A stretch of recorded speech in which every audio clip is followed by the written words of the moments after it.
This channel, this community, me and you, we can have an impact, and this story is a great place to start. So of all the content that we've created on this channel so far, I'm asking you, I'm pleading with you to watch this one. My name is Jacky Walters and I am aiming to become the first female PGA pro from East Africa.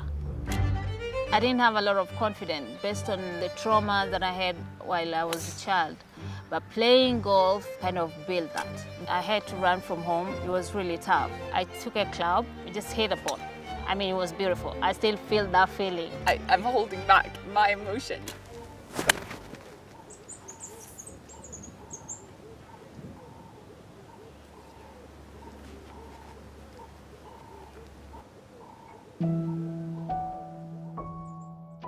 I was born in Nairobi, and then when my parents died, we moved back to the village. Is in Nyanza.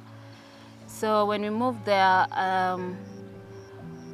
it was really tough not having a mom. So I had to kind of struggle, and I didn't know where my future would be without parents. So it was a long journey, but I kept kind of having faith and building my future. My mom died while giving birth to me. I grew up with my brother and sister. Yeah, growing up without your parents, it was really tough for me. And growing up with the relatives that didn't care about us, it was really tough. I mean, even eating and all that was really tough. We had to work while we were still young in order for us to eat. We were sent to kind of fetch firewood, carry 20 liters of water while we were still young. I mean, I was just 7. So it was really hard, and also washing clothes and cleaning house and all that. At that time, I thought I wouldn't, I mean, I didn't know if I'm gonna have any future because there was no one to support me other than just encouraging myself. How were you able to encourage yourself? Where do you think you got that strength from to somehow rally inside and keep going and keep looking to the future despite the fact you didn't really know what the future would hold for you?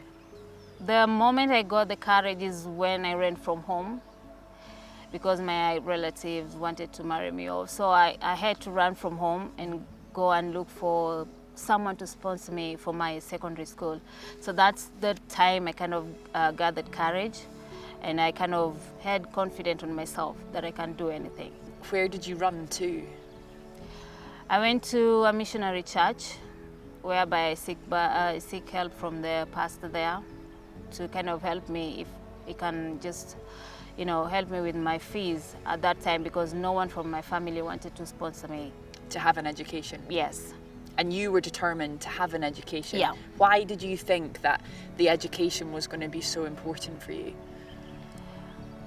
I don't know, there was just the little baby in me just wanted to learn more about life and to, in future, to help people or kids that have been struggling when they don't have a parent or maybe they don't have someone to depend on. So I just wanted to kind of learn in order for me to kind of help the voiceless kids someday.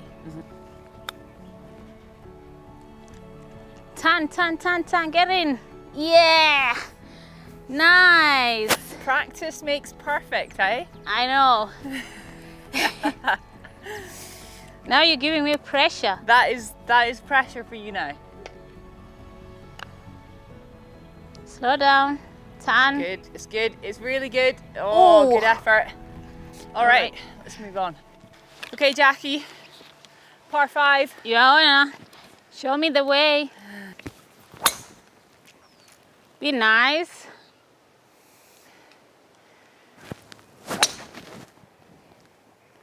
Oh, nearly. I'll be fine. Yeah, I've said it. Good. Education is such a privilege and not everyone has access to it, but you did eventually find a place where you could take part in getting an education. How was that chapter of your life? I mean, I wasn't that stubborn, but I kind of went to the school that I was called after finishing primary school, and went and sat down with the director of the school. So I told him, look, I have nowhere to go. I really need to learn. If it's okay with you, can you please sponsor me?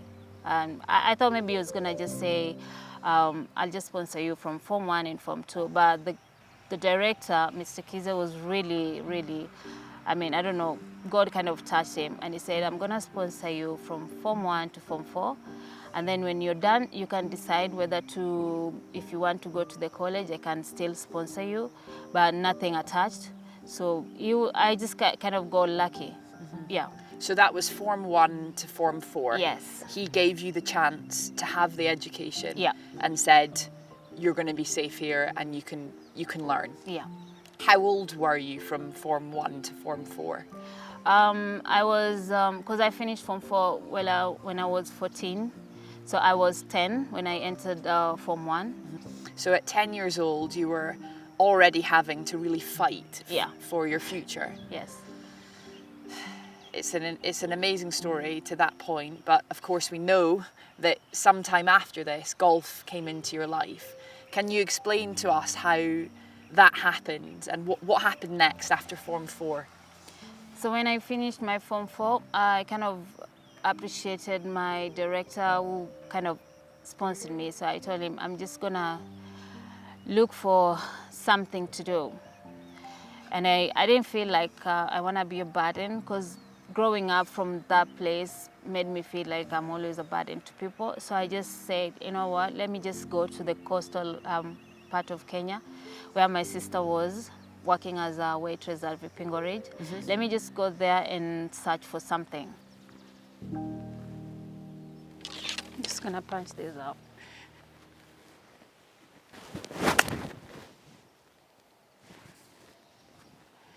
Nice shot. Okay, thank you.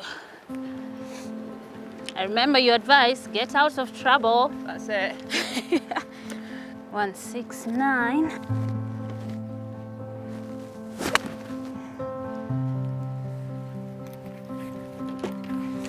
Nice. So when I got to Vipingo golf course, at that time, Mr. Salim Ajiwo was the director of golf. He was looking for a domestic helper. And my sister kind of asked him if it's okay if I can be the work for him. So Mr. Salim said, yeah, that's probably okay, because I was looking for one. Yeah. And I was so happy. Even though it was a domestic work, I couldn't like look down on it, because I was really looking to earn my own money. So that's how I started working for Mr. Salim Aji as a domestic helper. Yeah. At what point did you find that you had a golf club in your hands? It was in 2019. At that time, also when I was working as a domestic helper, I was also learning part-time courses like computer packages and then project management. Yeah. And then I moved into the office where Salim had a construction company. So I worked there as a secretary and operation administrator. Okay. So normally in the evening, Salim used to go to the range and then just hit balls. So in 2019, one day I just went on the range. I went to take back the key because I wanted to go home. So I saw him hitting balls. And in the time of me staying at his house and taking care of his daughter, he used to watch a lot of golf. So I also was kind of interested, but I didn't know one day I'll pick a club. So that day, I just asked him, I see people kind of so mad about this game. They're breaking even the club. What is it about it? So I was like, can I try? And he was like, sure, you go. And then I was using his club. So I took a club, I just hit a ball. I mean, it was beautiful. I still can feel that feeling. Yeah. Yeah. Wow. So he was like, you know what? You can really be a good player. I was like, okay, let's start. Yeah. Yeah. So every evening after closing work, I went to the range just to grind, hit balls. I mean, I spent a lot of, if I could remember, I spent a lot of time on the range than even on the golf course. Yeah. Yeah, for like a year. Yeah. Even going on the course, I was just playing like a few holes, but I really hit balls on the range, like do long shots, chipping, putting. And at what time did you get to go onto the golf course and start learning more about the game which, as we know, is really comes to life when you're actually on the course. So after a year, I started playing with Salim and started playing the club competitions. Okay. Just to build up my confidence. Yeah. Yeah. As much as, yes, I came from a background where no one knows golf, I was like, I can still do this. I mean, why not? Yeah. If you have the courage to do something, you can do it, and you have the faith. So I started playing the club competitions. I was winning. I was like, what? Okay, and then, so 2020, I started playing club competition. 2021, I started playing the amateur competition. But I wasn't so confident because it was really competitive compared to the club competition. It wasn't that competitive. So yeah. And did you have a handicap? Yes, I started with handicap 22. Wow. And then Salim told me, if you did really well, we can get you an invite to LET. I was like, what is LET? And like, yeah, it's the ladies European tour. They'll come to Kenya and you can get a part of it. I really worked hard. Yeah. So in 1 year, I got down from 22 to handicap 1. Wow. Yeah. Let's just take a minute for that. 22 handicap down to 1. Yes. You must have had your hands bleeding. Yeah, I had a lot of blisters. Yeah, I bet you did. Yeah. What an amazing thing to do. And Salim was obviously giving you some advice and some coaching. Yes. How did it feel to have somebody give you that opportunity and say, this game is welcoming you too? It was heartwarming, and I was really appreciative because I didn't know I'll get a chance to play. Because when I used to watch golf, I thought it's just a game of, rich guys, the people that have money. Yeah. But when I started playing, I said anyone can really play that game. So I was really appreciative for him to give me that chance, and for Vipingo Ridge also for giving me the platform to kind of practice every day without any green fee and go on the course without paying green fee. Yeah, so I really appreciated Salim because they also built clubs for me for free. Mm-hmm. And of course equipment, you can't do anything without we can't do anything without equipment, yes. Yeah, and golf's so expensive. We know that it is still got a long way to go in terms of being more inclusive, to allow people to come and enter and be part of the game. But you did go on to play on the Ladies European Tour. Yeah. Only a few years after taking up the game, which is just mind-boggling. It's completely remarkable. What was that experience like for you? So the first year was 2023 that I got invited by the UCOM guys to play. And I was like, God, how am I going to do this? These guys are so good. But I said, the one way to learn is just playing with them and get the experience. Yeah. So I just did that. I mean, I didn't play well, but I was happy. I learned a lot from the ladies I play with. They were really nice. And I learned really nice stuff.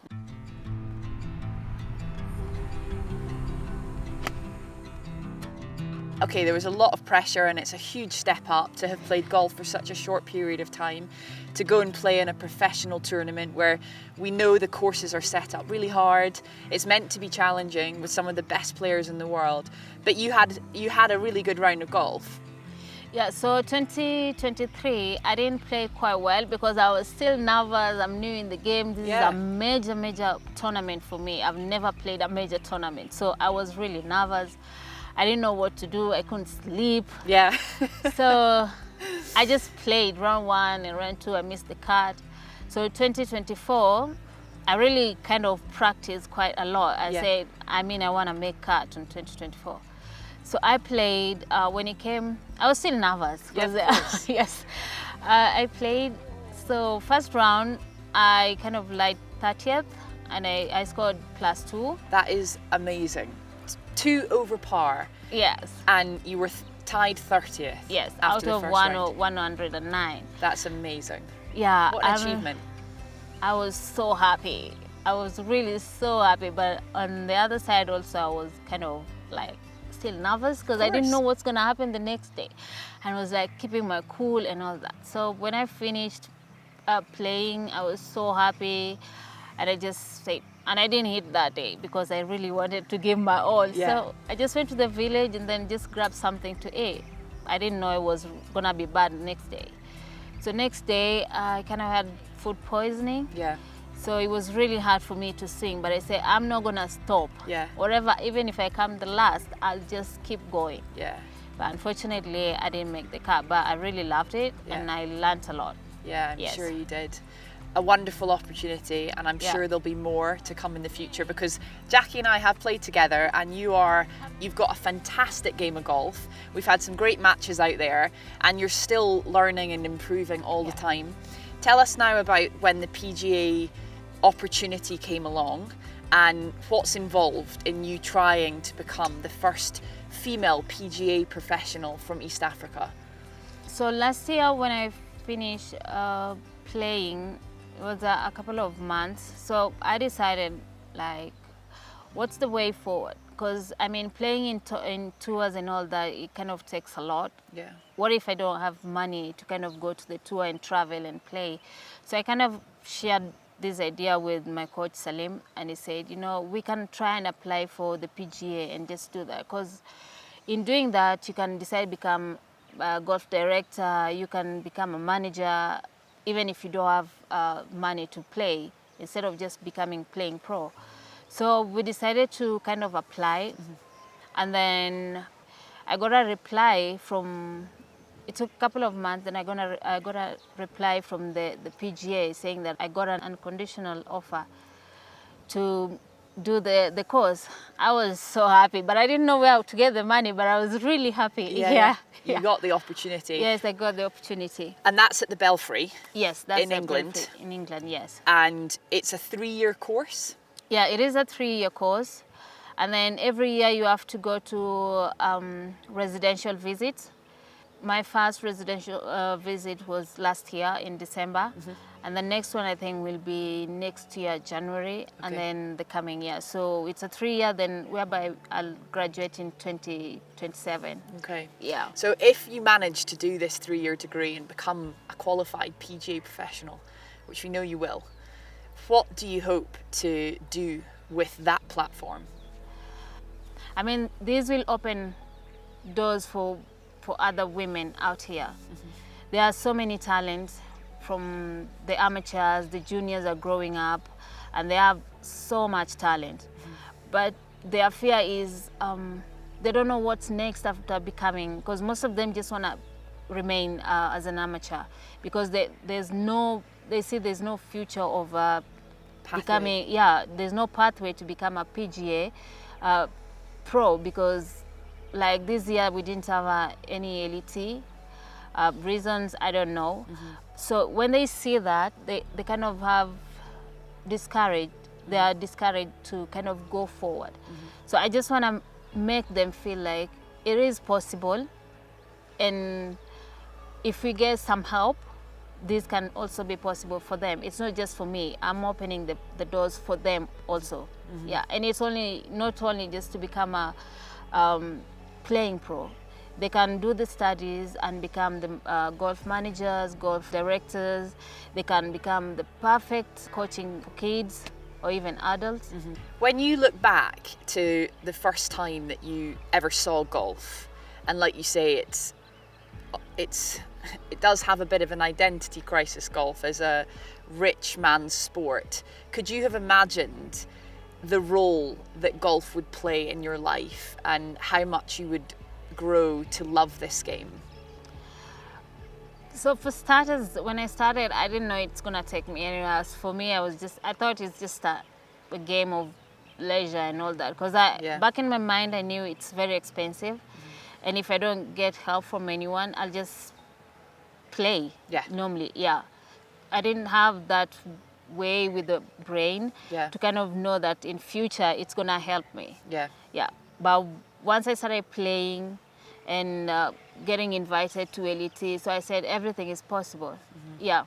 What sort of impact do you think that creating a pathway and being a role model for these other women in Kenya and from the whole of East Africa, what impact do you think golf could have on their life?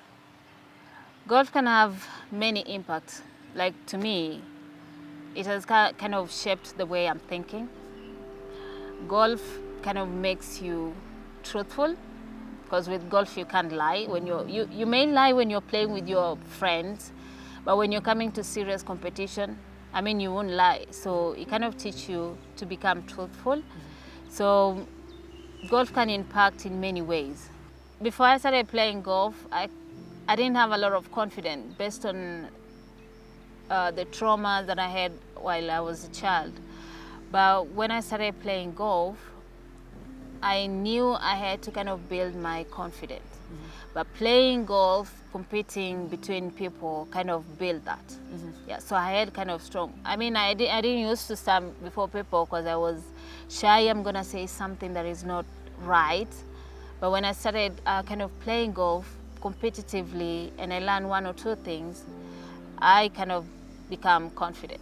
I mean, I couldn't sit down with you and just say stuff. Yeah. I'll be shaking, or maybe like, no, can we do it some other time? Yeah. Yeah. And what's the end goal, Jacky? What's the big dream?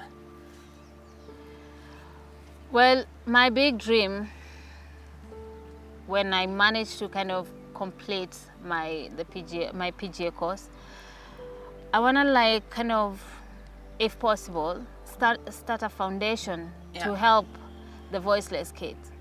Not only the voiceless kids, but also the girls, the women that have talent in golf, but they cannot, go forward because of funds and all that. Yeah, so I just want to change that. I want to change that narrative to kind of give them a hope that it's possible. If I made it, they can also make it. Yeah.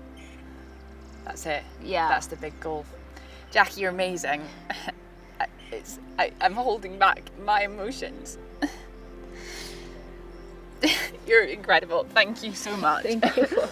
Thank you for sharing your story. And Thank you. sorry for getting emotional, but I just think that what you've come through to be here and to have achieved this already is amazing. And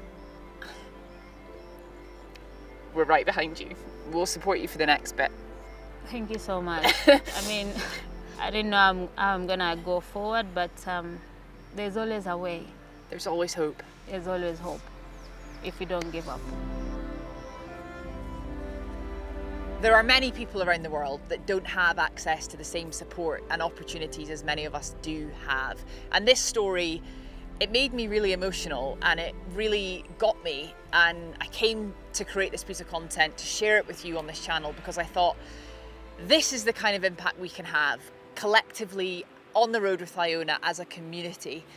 Of course, there are many people around the world who deserve support and want a break, but what we can do is to help and support the people that we actually come into contact with. And Jacky was somebody that I met last week by pure chance here in Nairobi, and I knew in my soul and in my heart that I had to do something to help her, and I need you to help me to be able to do that too. So thank you for watching this video. If you can contribute anything, even if it's small, we really appreciate it. We're trying to raise £25,000, and that will allow Jacky to complete her 3 years at the Belfry and remotely, becoming the first ever female PGA professional from East Africa.